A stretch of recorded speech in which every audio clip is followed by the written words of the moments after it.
Hello, welcome back to my channel. This is Michelle and I am playing with some Dina Wakely goodies today.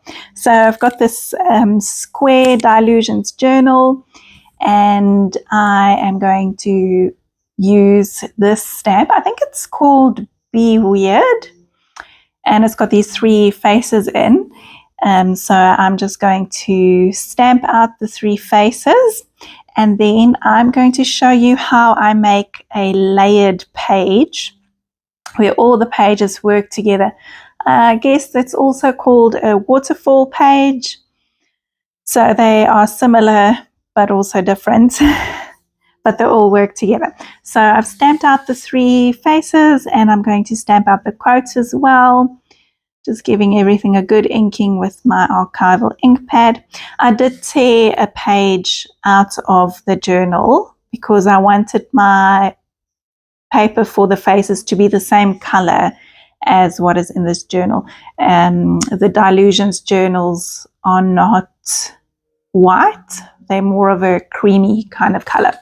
So I wanted all of that to match.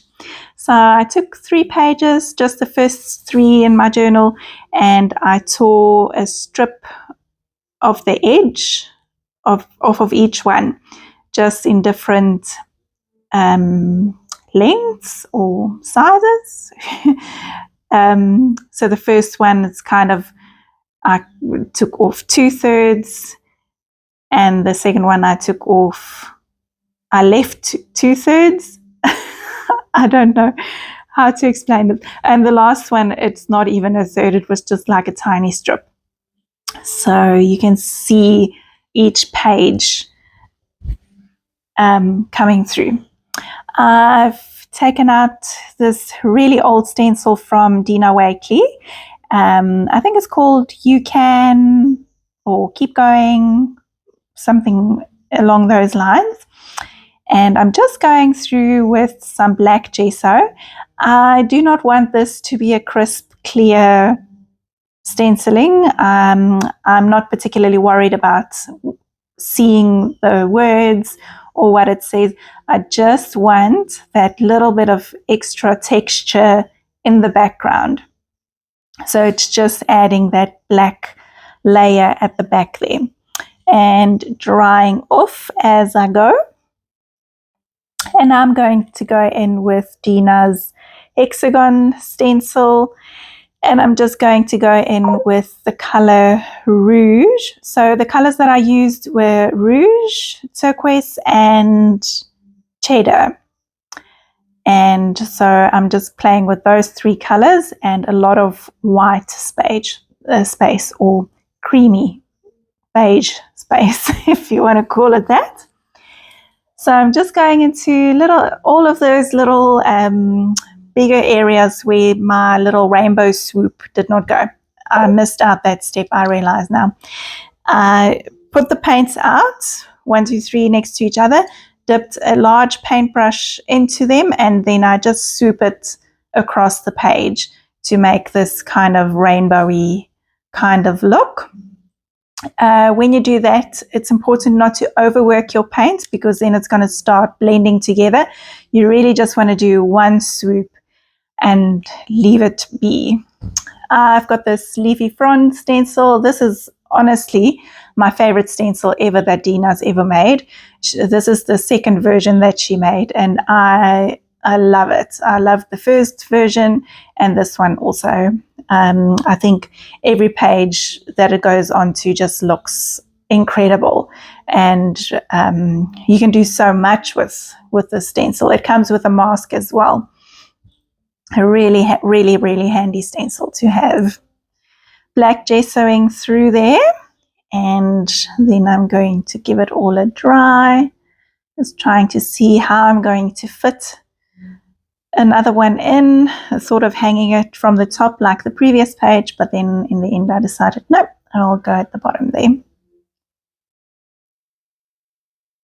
Once it's all dry, I'm going to stick my faces in, just using a little bit of wet glue there, and I am not putting them directly behind each other, so I am putting them in different heights so you can still see all three the faces, even though when the page is closed. I'm using my scribble sticks and I'm doing really scribbly lines with turquoise around those leafy fronds. So I'm not introducing more colors. I'm staying with the colors that I've already got on that background. I'm giving my people a blue eye, and I do not have a rouge scribble stick. There isn't one like that.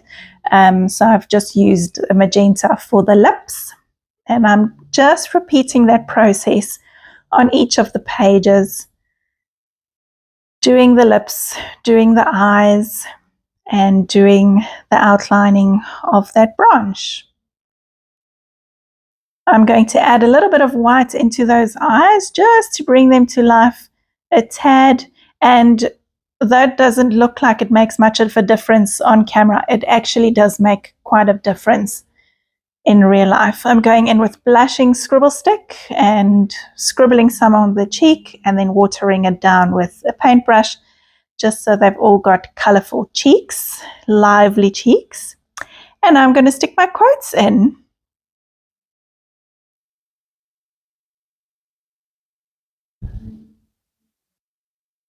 Once I've got the quotes down, I'm just going to go inside all of those quotes because I thought that they were blending in a little bit too much. So I'm going in with my coloring pencils and I'm going to color in those words. And I'm not sure if it made much of a difference. You can let me know what you think. But I think it came out all right in the end.